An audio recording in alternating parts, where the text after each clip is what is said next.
Welcome back to Northwest City Politics in the Know with Juanita. We're glad that you're joining us for our show again this week. It is important for good government to have people like you that are interested in the issues that are happening in our city. And then it's important for you to share your thoughts and your ideas with your mayors and your city council people, so we always encourage you to do that. If you haven't watched our show before, each week we'll have on someone from one of the 9 cities in Northwest Community Television's viewing area to tell us about what are the issues in that particular city, what's happening, what you should be watching for.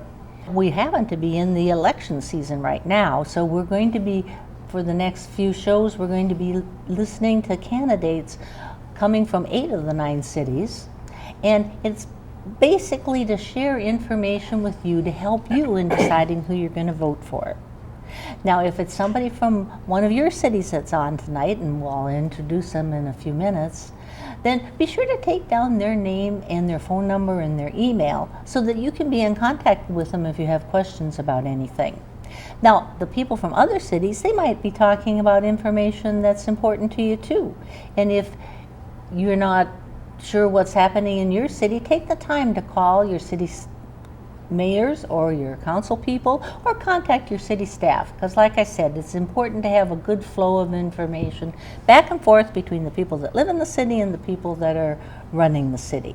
Now, we're very happy tonight to have candidates from Osseo, from Brooklyn Park, and from Maple Grove with us tonight. So we're very happy to welcome all of you here tonight.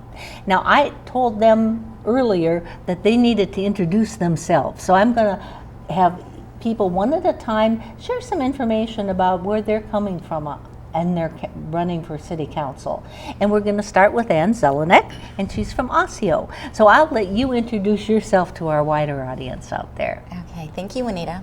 I'm Ann Zelenak, as she said. I'm running for city council in Osseo. I've been an Osseo resident for 5 years. I'm the mom of 2 girls, and I'm the wife of an Osseo high school teacher. When my husband and I decided to move from Minneapolis to the Northwest Metro to be closer to family and work and friends, we knew that our home had to be right in Osseo because of the great community that it is. Professionally, I've worked in website development, online marketing, email marketing for over 18 years. I've helped companies create and use websites, email, and Facebook to communicate and engage with their customers. And I'm running for city council because I want to make sure that the voices of women and families and community members are heard. I also want our community to be more informed, more engaged in what's going on, and I plan to use the tools of my trade to get the word out and to engage more members of our community. Yeah, over the last, I bet 5 or 10 years, there's really been an expansion into that area. So more knowledge can only help a city, right? That's right. There's a lot of avenues for people to be informed and be engaged. Right. And then I asked you to think about what's some important issue or issues that concern you that maybe, or maybe not, got you involved to decide to actually run for your city council. Maybe you can share some issue or issues from Osseo.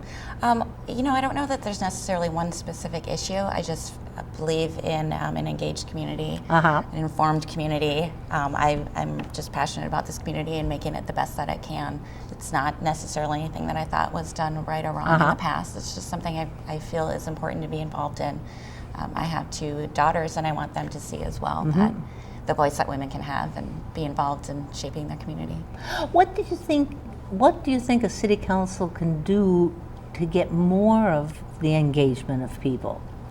Well, like I said, I think there's a lot of new avenues in this day and age to communicate with people and to make sure that they're aware of what's in front of the council before the in-person city council meeting debate, so that they know about it and they can participate. Maybe they can't make it to a meeting because they have small children like myself. It's really hard to get there every other Monday, but that doesn't mean I don't have an opinion and a voice, and if I can send an email or if I can post something on Facebook to say what's important to me, I think that is just as valid, and it needs to be, we need those kinds of messages represented as well.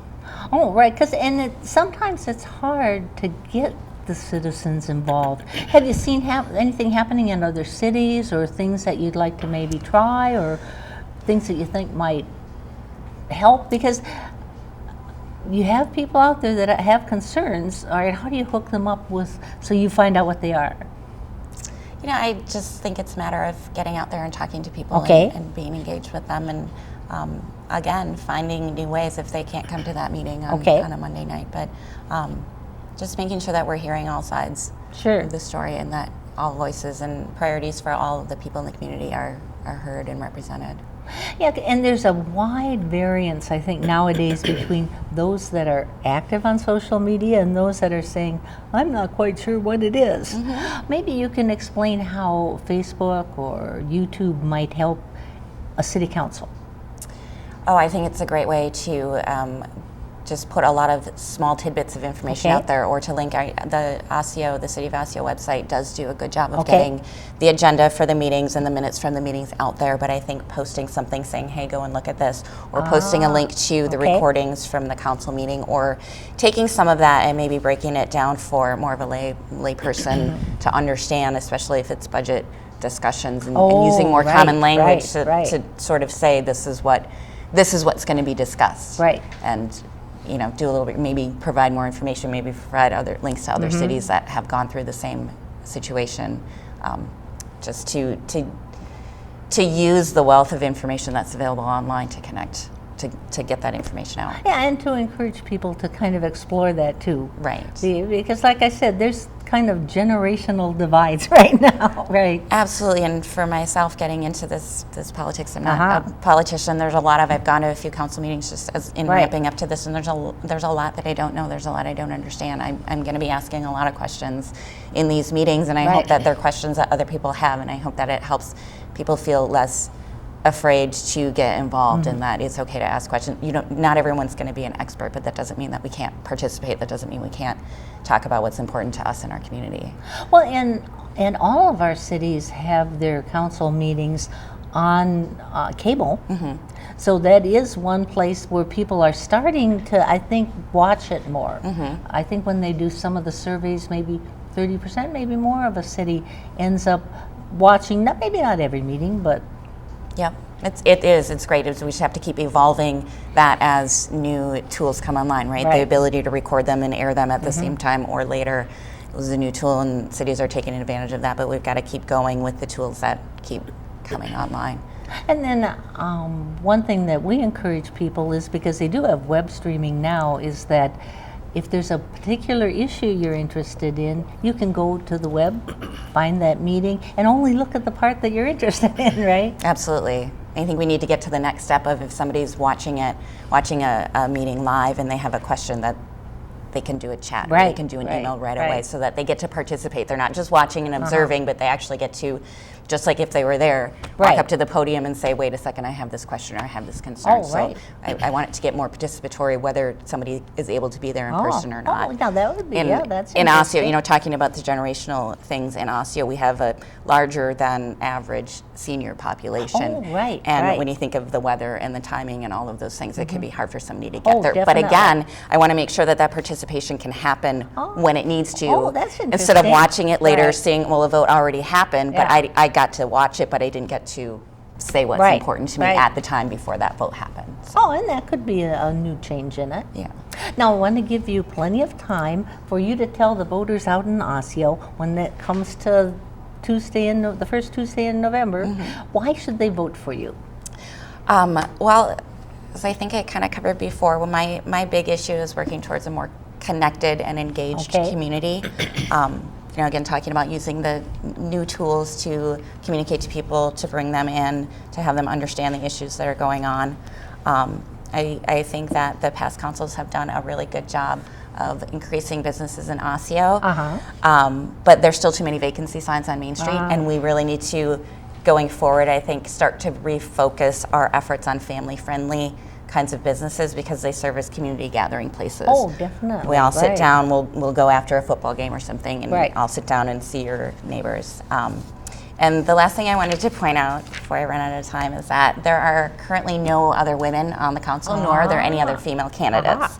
So again, saying, as I've said, I have 2 daughters, and I think it's really important for me to be an example to them and show them that women need to be a part of politics. Half of our population is women. There are lots of women who own real estate and businesses on Central Avenue, and I think we just need to make sure that as a voice, that we're represented. Okay, thank you very much. Thanks for having me. Oh, we're glad to have you with us and sharing your thoughts. Thank you. Now, we'll move on to Terry Parks, who's running for the Brooklyn Park City Council.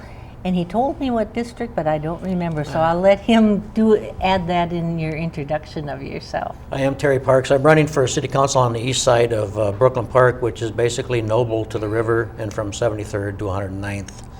I've been involved with the city we've lived there now for 33 years. My wife and I, of 34 years, decided to move into Brooklyn Park just shortly after we got married. We raised 2 sons there that went through Monroe Elementary, Jackson Middle School, and Champlain Park High School. And one is a police officer and one is a firefighter.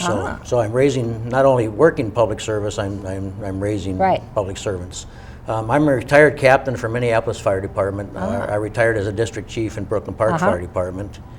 I've served on 3 commissions. I started out with the Human Rights Commission, did 6 years with the city and 2 years with the state. And during that time, Brooklyn Park is a very diverse community, and we just want to make sure we reached out to everybody and got everybody involved. I was with part of the group that started Many Faces of Brooklyn Park, which got all the cultures together. We raised enough money to put in a couple translation lines in, one for the police department, one for the city. Right. I coached Little League for 26 years. I coached football, I coached hockey. Got very involved with Scouts. I'm a member of the Brooklyn Park Lions, the Brooklyn Park Elks, the Palmer Lake VFW, and the Brooklyn Center Legion. So I started out right out of high school. I went right into the military. I was a Seabee during the Vietnam conflict. So my volunteer time actually started back in '72, and I haven't looked back. I've been doing public service ever since. So that's what I was put on earth to do, is public service and to help other people. And I figured, as far as running for council, I just want to step up and help even more. So I want to make a difference. Right. Now I'll ask you, kind of, what issues or what concerns do you have about your city? Maybe you could start with one, and if you want to add some more, but what do you think maybe needs some changing? I think the biggest thing, since 2010 and 11, our budget has gone up $13 million. And it seems like we're asking people for more and more and more, but yet the people aren't getting that money in their paychecks. We have a lot of fixed income. We have a lot of seniors that just can't afford it. The city now has asked this year for another 9%. Ooh, and I think one of the city staff or city manager said, well, that's only $8 a month. That means a difference of somebody's bottles of pills. They might have to skip a bottle of pill. They might have to skip bread and milk for their kids. I can afford the $8 a month, but when those people that are on fixed income or low income or single moms, they can't afford that other $8 because that doesn't go onto their paycheck. So that's my biggest concern. Back a few years ago, when you heard about Brooklyn Park, people get this cringe in their face and they had a bad rap. And I think we've gotten a lot better with our communications. We need to be a little more forward, out front, and getting people involved. But the main issue right now is the budget. And the new issue that's coming up, and I'm not going to say too much about it, is the light rail that's coming through. That's they're either against it or for it, and right now it's a big clash for how I don't even know if we have a vote or if it's already a done deal, but that's the next issue that's coming up. Yeah, and it's going to affect several of our communities directly. Yeah, and that with the seniors too. I sit on a task force right now. It's called a Task Force for Aging, and basically we're just looking at senior citizen issues. We also have a large population of seniors, and and most of them are on fixed income. So we're looking at issues. Transportation is a big thing. We don't have the busing system, like maybe Brooklyn Center does or Minneapolis does. So, those are issues that we're looking at too. Yeah, there's a lot of different areas that the city council has to get involved in. Now, what would you like to see happening in the budget process, or as a result of? What kind of changes would you like to see happen? I'd like to see us balance the budget without raising taxes. We're a lot of our people. My side of town is basically in District 11 school district, and they raise their taxes. Hennepin County has their taxes, and then the state comes in and tells us that, they're going to raise taxes by 5% to everybody. Uh-huh. I would like to see us balance the budget. I think we have the best operations and maintenance in the state. Right. We have some really good staff, but we're asking the public, the seniors, to do more with less, and I'd like to see the government do the same thing. Uh-huh. I'm not saying cut services. I don't want to do that at all. I don't want to see anybody get laid off. I just think we can still do the same services for 9% is too high. I mean, we're just raising it too high. So I'd like to see us balance the budget without raising the taxes. And we haven't had a lot of people talk about transportation, separate from the light rail stuff. What would you like to see happen with transportation for Brooklyn Park? Well, that's something we got to look into. I don't know a lot about it and how we do it, but I mean, if we could get some kind of, right now we have nothing going east and west. And so I'd like to get some kind of transportation going back and forth. If we do put the light rail in, they're talking about putting it on Broadway Avenue. But I like it. Seniors over on the east side by the river says, okay, that's fine. How do we get there? How do we get to the light rail? We have nothing to get there. So, that's something I'd have to look into. But right. Yeah, I was just not saying exactly what would happen, but what you'd like to see them start working towards. I'd like to see something going east and west so people can get to where they got to go. Have you heard a lot of responses from people in any of these areas or other areas? There's some really passionate people on both sides of the light rail issue. I mean, that's the big thing. But when I'm going door to door, what I'm hearing from people, and I really enjoy hearing it, is that our city's going the right direction. We just need somebody there to push it a little more. And I think what people will know about me is that if the city decides to dig a ditch, I'm not going to be up on top supervising. I'm actually going to be in there with a shovel. So that's the kind of guy that I am. So get involved. Be part of what's happening. Yeah, I mean, we get a lot of attorneys that are in politics, and I'm not an attorney. I don't play one on TV. I'm just a retired firefighter who still likes to get dirty. So. Okay, now time for you to tell the people in Brooklyn Park in your district, why should they vote for you come Tuesday in November? Well, the primary just got done. I won 8 out of the 9 precincts there, so people are knowing who I am. I've been in public service my entire adult life, so they know that if they call for help, I'm going to be side by side with them. I just want to do another step up. I mean, I've worked 3 commissions. I've run Tater Days Parade now for 10 years. I've been part of that committee and the festival for 25 years. So I've been there, done that. I'm not walking in it, as a somebody that just wants to be in charge of you. Right now we have it. What's supposed to happen is supposed to be the people, and then it's supposed to be the city council, and then it's supposed to be the city manager, and then they're supposed to go down from there. But every once in a while we flip-flop the top 3, and that's got to stop. So. Okay, thank you very much. Now we'll move on to Adam Bedard, who's from Maple Grove, and we'll let you start out by introducing yourself to all of our audience, but then you'll hone your comments to Maple Grove, right? Exactly. So I'm Adam Bedard. I'm a licensed professional with Prudential's corporate office in Plymouth, Minnesota currently. I've been in the financial and investment area of institutions for a number of years. That helps me with strengths as far as leveraging, forecasting different budgets for city councils and making sure we're understanding what needs are ahead of us for revenues and expenses, as well as ensuring that we're investing taxpayers' money wisely. I'm also a former city council member near the Brainerd Lakes area in a community called Cuyuna, Minnesota. And during that time, I've had in-depth experience with planning and zoning, as well as working with our state legislatures to obtain grants.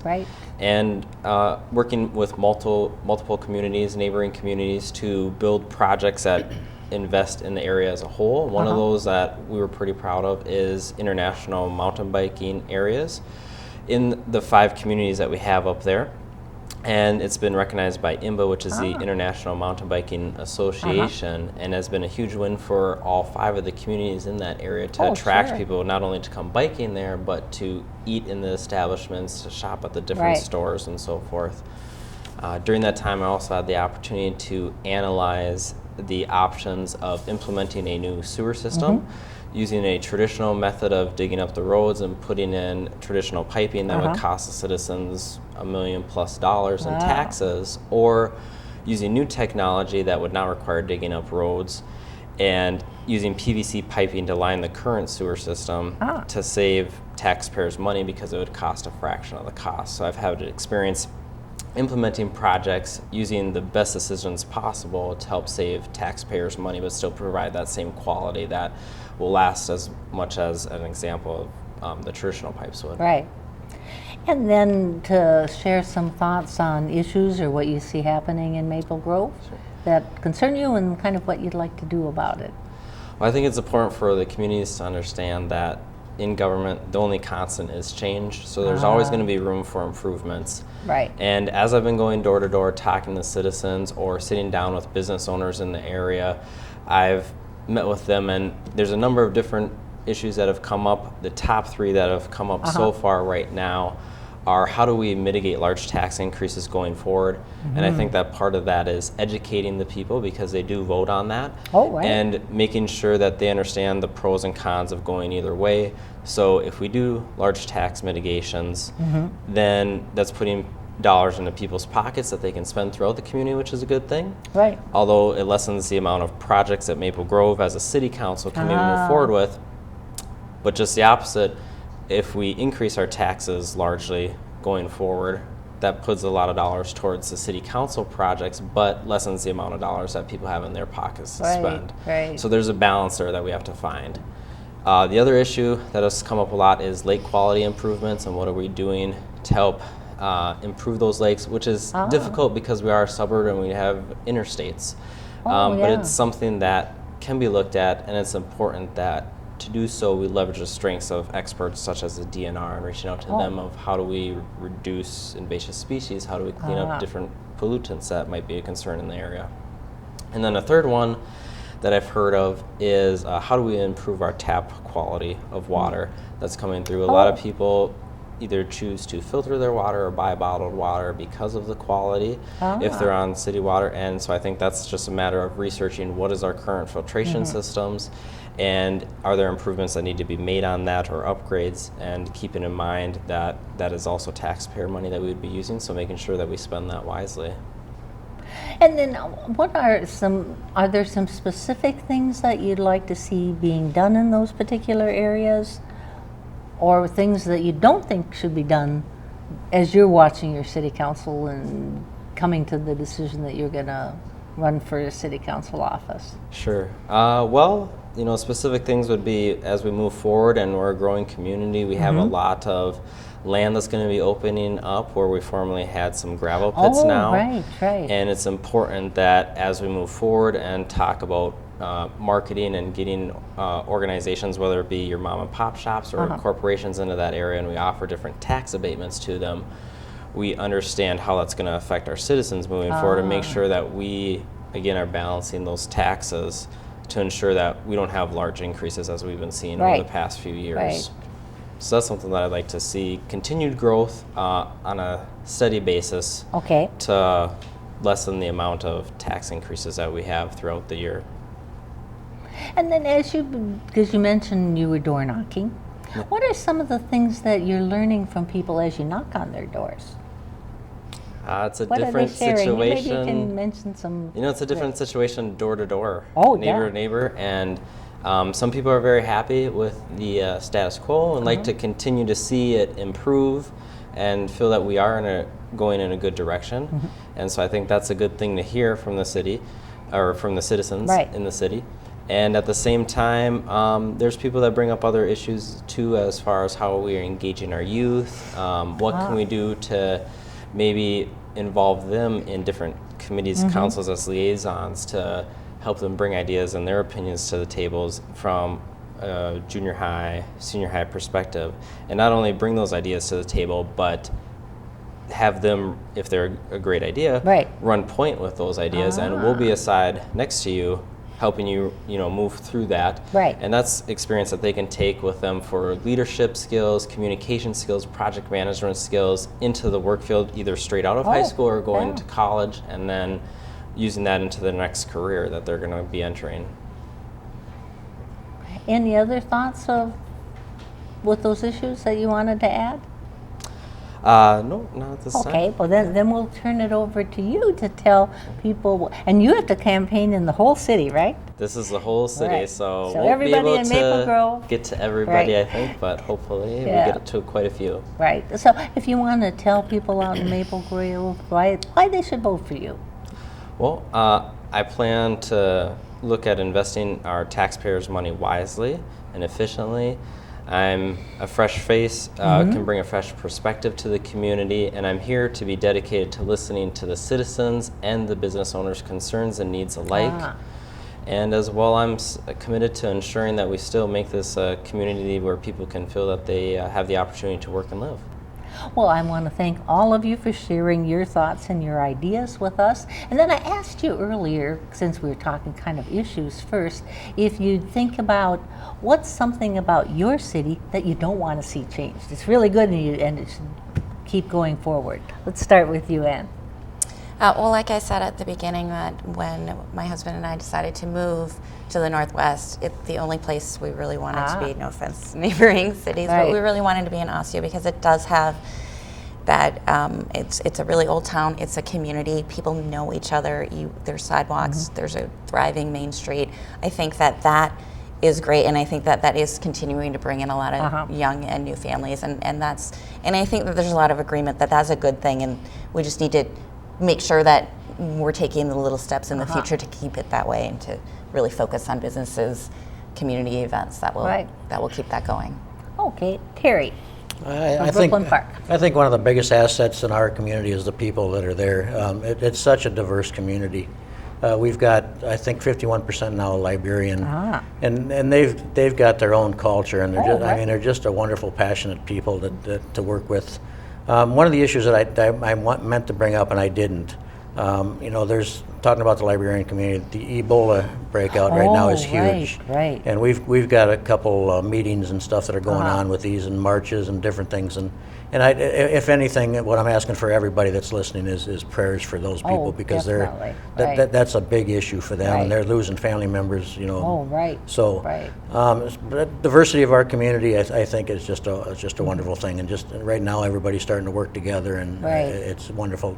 One thing I want to make sure that happens is that when we do move forward, there's equality, because we just don't want to break out one group. So. Okay, and then on to Adam. I would have to agree with that. Our citizens are a big asset. You can't have a community without them here. And one thing that I wouldn't like to see change is the current Arbor Lake shopping area that we have with the food and shopping establishments. Not only is it a great opportunity for our local citizens to go there to provide job opportunities as well, but it draws people into the area too. Well, I'm glad for all of our guests tonight to share their ideas with you out there, our wider audience, and be in contact with them, because it is important for them to hear from you too, and especially if you have questions. And we'll encourage you to tune in again next week when we'll have some more candidates from the City Council of some other cities. Thank you for joining us. We'll see you next week. Bye.